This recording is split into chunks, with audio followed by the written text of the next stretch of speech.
The first time I shit my pants in public, I was on an airplane. An airplane is possibly the worst place to shit your pants for several reasons. One, you'll have to be as calm as possible when asking the people in the middle and aisle seats to get the fuck out of the way. Oh, excuse me, I am so sorry to disturb your reading of the latest mystery romance novel, but I just realized that I might have to go to the bathroom. No, please take your time. I am definitely not in a rush. Two, you'll be in there knowing there's a line forming down the aisle despite the illuminated fasten your seatbelt symbol. You'll be sweating absolute bullets, frantically debating how to handle the situation, and cursing yourself for checking the one bag with all of your clothes in it. Additionally, you're still holding on to your childhood fear that the metal toilet may suck down one of your appendages. Finally, as you leave the stall, you will have to make confident eye contact with the 2 flight attendants and the 3 passengers waiting for their turn on the 1 airplane seat without a seatbelt. Try to convey a look that says, I am an adult woman, and I did not spend half of my time in there crying. When I shit my pants on that airplane, it was almost 2 years after my diagnoses. It did not represent a revelation or a low point in my health. There was no deeper meaning or metaphor. The event simply meant that sometimes, because of cabin pressure and ill-preparedness, I will shit myself in the sky. If I can't laugh at myself shitting my pants, I'm screwed. There's a good chance it's all downhill from here. I have mourned the loss of someone else, but I have also mourned the loss of myself. I have left dinner parties to cry in the bathroom. I have stayed up all night angry at the cobbles and stones turning around my insides. So what's next? The pain won't stop, the illness won't, and the confusion of friends and strangers alike will persist. There is no end in sight. My body is falling apart while I'm still in it. The good news is that people are more than their bodies. It's melodramatic, sappy, and it borders on cliche, but I only have my body and my mind. I might as well put one of them to their full potential. My body might not be getting better, but my shit-talking skills sure are. So let's get right down to it. It starts when my feet begin to peel. Thick layers of skin starting from my big toe, working their way down the soles of my feet. Apparently, this is a common symptom of constant dehydration, though I didn't know this at the time. My mom tells me it's athlete's foot. It's athlete's foot, she says. No, I say. Though what I really mean is athlete's foot is gross, and I am not gross, so therefore I do not have athlete's foot. This is not entirely false. At this particular time, I do not have a fungal infection. I know this to be true through women's intuition or from a simple deduction of the lack of pain, and so I ignore the way components of my body are slowly separating themselves from me. They have had enough, and the feet seem like a good place to start. It takes a year after my feet peel for the doctors to diagnose me with celiac disease, an autoimmune disease where gluten triggers an anti-inflammatory response in the small intestine that causes permanent damage. At the same time, the doctors threw in a lactose intolerance warning and a soy allergy diagnosis. It takes another year after this for the doctors to diagnose me with severe IBS, aka irritable bowel syndrome, a chronic illness without a cure that is exactly what its horrible name suggests. There is no cure-all medicine to take, just a collection of anti-diarrheal pills and a strict diet. Put that all together, and there were going to be a lot of shitting my pants stories in my future. Apparently, I was so consistently dehydrated that layers of myself were simply floating away. Layers of skin, small intestine, tooth enamel. It's gross is what it is. People don't like to talk about this kind of stuff.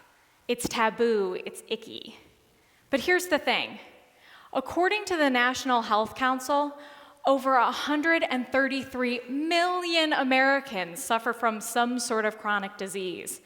That's over 40% of the population. I'm willing to bet that the majority of you also have a shitting your pants story. It's part of what makes us human. But then again, most people don't want to tell these stories. They're an invisible part of our lives. So what happens to the people who have multiple stories like these? For them, health seems like an entirely different being. It's not a part of us, it's an intruder. I'm watching from the sidelines as some unknown force wreaks havoc on my insides. This change is often invisible to the outside world. As a college student, I've heard, "Oh, you can't possibly be tired, you're so young." As a chronically ill person, I can promise you that I know tired. At 22, I have had more doctor's appointments than some people have in a lifetime. I have a permanent bruise on my arm from blood tests. I have given more stool samples than I care to admit. I have had endoscopies and colonoscopies. I want to pause on that colonoscopy for a moment.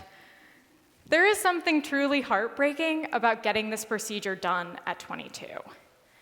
The American Cancer Society recommends that people start getting this procedure at 45. And here I am trying to schedule my appointment between my finals week and my New Year's Eve celebrations.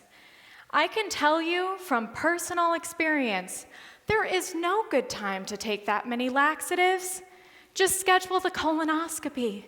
It's going to be horrible no matter when you do it. To be honest though, I can't tell you much about the actual procedure. I was on my side, my ass was out, my IV was in, and then my heart rate spiked. It spiked so much that the doctor refused to put a camera up my butt.